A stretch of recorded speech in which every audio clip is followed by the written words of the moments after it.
Hello friends, welcome to my YouTube channel Sujeet Kumar Stambh classes गो। आज फिर से हम आ गए हैं नेक्स्ट वीडियो लेकर के, जो कि अब हम 9th क्लास का स्टार्ट कर रहे हैं। सिविक्स से जो कि सब्जेक्ट है उसका, चूँकि हमने 8th क्लास का कंप्लीट कर चुका है। उसमें लगभग 295 क्वेश्चन बन गया है। पूरा 8th क्लास के किताब का, जो कि सिविक्स का, और जिसमें इकोनॉमिक्स भी सम्मिलित था। और अब हम बनाने वाले हैं सिर्फ सिविक्स का 9th क्लास का, ठीक है ना। 8th क्लास का हो गया, तो अब 9th क्लास का मैं बना रहा हूँ। तो इसको आप अच्छी तरह से सुनिए, क्योंकि इसका हम ऑप्शन के बारे में भी चर्चा कर लेते हैं, जो संभव होता है करना। समझ गए ना। तो अगल बगल की चीज़, काफ़ी चीज़ मतलब जानकारी मिल जाएगा। मतलब एक जीके के साथ 3 4 5 6 जीके, काफ़ी जीके तैयार हो जाता है। इसलिए आप पढ़ने की कोशिश करेंगे और वीडियो लास्ट तक देखेंगे, तभी जा करके आपको फ़ायदा होगी, ठीक है। ये चौथा नंबर चैप्टर है, लोकतंत्र में निर्वाचन की राजनीति। अगर आपने तीसरा चैप्टर तक नहीं देखा है तो जा करके देख लीजिए। लोकतंत्र कितने प्रकार की होती है? तो लोकतंत्र जो होता है 2 तरह की होती है। एक प्रत्यक्ष लोकतंत्र होता है और एक अप्रत्यक्ष लोकतंत्र होता है। लोकतंत्र कितने तरह की होती है? 2 तरह की, एक प्रत्यक्ष लोकतंत्र और एक अप्रत्यक्ष लोकतंत्र। प्रत्यक्ष लोकतंत्र जो होता है मित्र, जिसमें एक ही जगह आदमी, एक जगह मीटिंग होती है, एक जगह आदमी में मिल जुल के मीटिंग कर करके जो भी निर्णय होता है उसका, जो भी समस्या रहता है उसका समाधान कर लिया जाता है। लेकिन अप्रत्यक्ष लोकतंत्र जो है आजकल सबसे ज़्यादा प्रचलित हो गया है। अप्रत्यक्ष लोकतंत्र में प्रतिनिधियों के द्वारा शासन चलाया जाता है, क्योंकि आधे के पास इतना समय नहीं रहा कि एक जगह बैठ करके एकत्रित होकर के कोई समस्या का समाधान किया जाए। इसलिए वह वोट दे करके, निर्वाचन करके, चुनाव करवा करके किसी प्रतिनिधियों को चुन लेते हैं, जो कि बहुत सारे जनता का प्रतिनिधित्व करते हैं। समझ गए ना। तो अप्रत्यक्ष लोकतंत्र की व्यवस्था है, ठीक है। तो एक देश है स्विट्जरलैंड, जहाँ पे प्रत्यक्ष लोकतंत्र है। उसे प्रत्यक्ष लोकतंत्र का देश कहा जाता है, स्विट्जरलैंड को। भारत में पहली बार गैर कांग्रेसी सरकार कब बना था? तो भारत में पहली बार गैर कांग्रेसी सरकार जब बना था 1977 ईस्वी में बना था। कब बना था? 1977 ईस्वी में बना था। भारत में पहली बार गैर कांग्रेसी सरकार मोरारजी देसाई के नेतृत्व में। समझ गए ना। 1977 ईस्वी में, जो कि जनता दल की सरकार थी। भारत में प्रथम आम चुनाव कब हुआ था? तो भारत में जो प्रथम आम चुनाव हुआ था वह हुआ था 1952 ईस्वी में। हमारा देश का जो संविधान लागू हुआ था 26 जनवरी 1950। उसके बाद जो पहला जो आम चुनाव हुआ, जो लोकसभा का चुनाव जिसको बोलते हैं, हुआ वह 1952 ईस्वी में सबसे पहले हुआ था। समझ गए ना। उसके बाद हम चलते हैं 61वां नंबर क्वेश्चन तक। लोकसभा में निर्वाचन की सीटों की संख्या कितनी है? तो लोकसभा में निर्वाचित सीटों की संख्या की मैं बात करूँ तो 543 है। समझ गए ना। अधिकतम सीटों की संख्या 552 होती है, जिसमें 2 सदस्य जो होता है एंग्लो इंडियन चुना जाता है, ठीक है ना। और निर्वाचित सदस्यों की संख्या 545 होती है, जिसमें 2 को एंग्लो इंडियन चुना जाता है, ठीक है ना। और 543 पर ही सिर्फ चुनाव होती है। तो एंग्लो इंडियन जो होता है मित्र, वह आंग्ल भारतीय जिसको बोलते हैं। यह एंग्लो इंडियन आखिर होता कौन है, प्रश्न ये उठता है। तो एंग्लो इंडियन जो होता है, हालांकि अभी वर्तमान में संविधान में संशोधन 104 किया गया था, और 104 संविधान संशोधन जो 2019 में हुआ था, उसके तहत एंग्लो इंडियन को हटा दिया गया। जो 552 था, जिसमें से एंग्लो इंडियन भी 2 को था, उसको हटा दिया गया। जो 545 था, एंग्लो इंडियन भी साथ में था, उसको क्या कर दिया गया? हटा दिया। समझ गए ना। तो जो एंग्लो इंडियन जानते हैं किसको कहते हैं? देखिए, हमारे देश में अंग्रेजों का शासन था। अंग्रेज सबसे पहला बार उन्हें रेल की व्यवस्था किया था 1853 ईस्वी में। 34 किलोमीटर तक चलाई गई थी, बम्बई से थाने के बीच, है ना। तो 1853 ईस्वी में सबसे पहले चलाया गया था। शासनकाल किसका था? लॉर्ड कॉर्नवालिस का।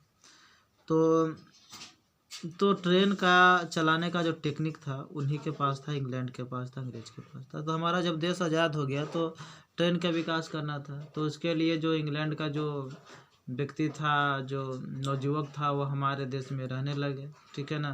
तो हमारे देश में वह रहने लगे, तो अब धीरे धीरे अब सयान हो रहा है तो उन्हें शादी वादी भी होनी चाहिए। अब शादी करने के लिए अब इंग्लैंड में जाए तो है ना, तो इसलिए इंग्लैंड में न जा कर के यहीं भारत में ही रह रहा था, तो यहीं की लड़कियों से शादी कर लिया, भारतीय लड़कियों से शादी कर लिया, इंग्लैंड का जो पुरुष था से।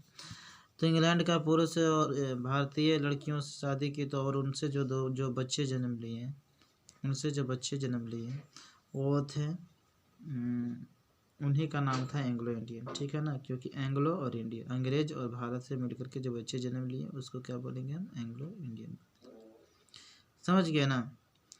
तो इसलिए 543 हो गया इसमें निर्वाचित सीटों की संख्या। तो एंग्लो इंडियन आप समझ गए, ठीक है ना। मुझे विश्वास है कि एंग्लो इंडियन का मतलब आप उचित अच्छी तरह से समझ नहीं पा रहे होंगे, और हम बतला दिए और आप इसको सीख लिए। चलते हैं अगला क्वेश्चन पर। 62वां नंबर जो क्वेश्चन है, लोकसभा में अनुसूचित जातियों तथा अनुसूचित जनजातियों के लिए क्रमशः कितने सीटों को आरक्षित किया गया है।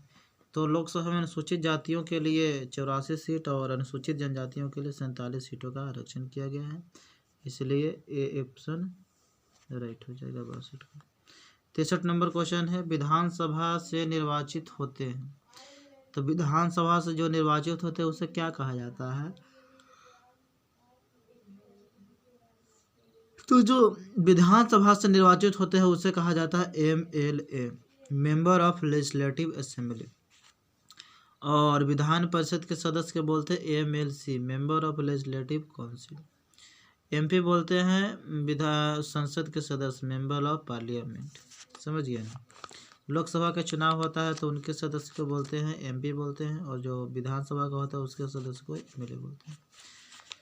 जो लोकसभा में निर्वाचन होते हैं उसे क्या कहा जाता है, निर्वाचित होते हैं उसे कहा जाता है MP। यहाँ क्या क्वेश्चन, झारखंड के विधानसभा में कितने स्थान अनुसूचित जातियों तथा अनुसूचित जनजातियों के लिए आरक्षित किया गया है। तो झारखंड के अगर मैं विधानसभा की बात करूँ तो 9 गो अनुसूचित जाति के लिए और 28 को अनुसूचित जनजाति के लिए व्यवस्था किया गया, और लोकसभा में 84 को अनुसूचित जाति के लिए और 47 को अनुसूचित जनजाति के लिए व्यवस्था किया गया है। समझ गया ना। अगला देखिए क्वेश्चन, बिहार विधानसभा में सीटों की संख्या कितनी है। तो बिहार विधानसभा में सीटों की जो संख्या है मित्र वह 243 है। बिहार विधानसभा में 243 सीटों की संख्या है। झारखंड में 81 जो है विधानसभा की सीटों की संख्या। उत्तर प्रदेश में 403 सीटों की संख्या, और सिक्किम में विधानसभा में 32 सीटों की संख्या है। अगला क्वेश्चन देखिए, भारत में वयस्क मताधिकार की उम्र सीमा क्या है। तो भारत में वयस्क मताधिकार यानी वोट देने का जो उम्र सीमा है वह 18 वर्ष है। भारत के किस राज्य का विधानसभा सीटों की संख्या सबसे ज़्यादा है। तो उत्तर प्रदेश के विधानसभा की सीटों की संख्या ज़्यादा है, 403 है इसका। राजस्थान की अगर सीटों की संख्या की मैं बात करूँ तो लगभग 200 है, और गुजरात की अगर मैं बात करूँ तो इसका कितना हो जाएगा ध्यान में नहीं आ रहा है। महाराष्ट्र का तो लगभग 288 कुछ लगभग में है। समझ गए ना विधानसभा की सीटों की संख्या। और भारत के किस राज्य में लोकसभा की सीटों की संख्या सबसे ज़्यादा है। तो भारत में के किस राज्य में लोकसभा की सीटों की संख्या सबसे ज़्यादा है। तो भारत के जो उत्तर प्रदेश है उसमें लोकसभा की सीटों की संख्या ज़्यादा है, लगभग वहाँ लोकसभा की सीटों की अगर संख्या की मैं बात करूँ तो वहाँ कितना हो जाएगा 80 है। वहाँ पे कितना है लोकसभा सीटों की संख्या 80 है। बिहार में कितना है 40 है। झारखंड में 14 है, और महाराष्ट्र में अप्रोक्सीमेट 48 बोल सकते हैं, 48 है। अगर उम्मीदवार अपने क्षेत्र में डाले गए कुल मत का कितना भाग से कम मत प्राप्त करता है तो उसकी जमानत राशि जब्त हो जाती है। तो जितना जो वोट पड़ा उसका अगर 1/6 वोट अगर नहीं मिलता है तो उसका जमानत राशि जब्त हो जाती है। नामांकन करते समय जो पैसा दिया जाता है वो आपको वापस नहीं लौटाई जाएगी अगर इतना लाते हैं, इतना से अगर कम लाते हैं तो। समझ गया ना। अब चलते हैं अगला क्वेश्चन की ओर। ये देखिए अगला क्वेश्चन है, चुनाव चिन्ह किसके द्वारा दिया जाता है। तो चुनाव चिन्ह जो है ना वह निर्वाचन आयोग के द्वारा दिया जाता है, ठीक है ना। तो चुनाव चिन्ह निर्वाचन आयोग के द्वारा प्रदान किया जाता है। निर्वाचन आयोग भारतीय संविधान के किस अनुच्छेद में है। तो निर्वाचन आयोग की व्यवस्था अनुच्छेद नंबर 324 में है। अनुच्छेद नंबर 324 में निर्वाचन आयोग की व्यवस्था किया गया है और अनुच्छेद नंबर 79 में संसद की व्यवस्था है, 80 में राज्यसभा है, 81 में लोकसभा है।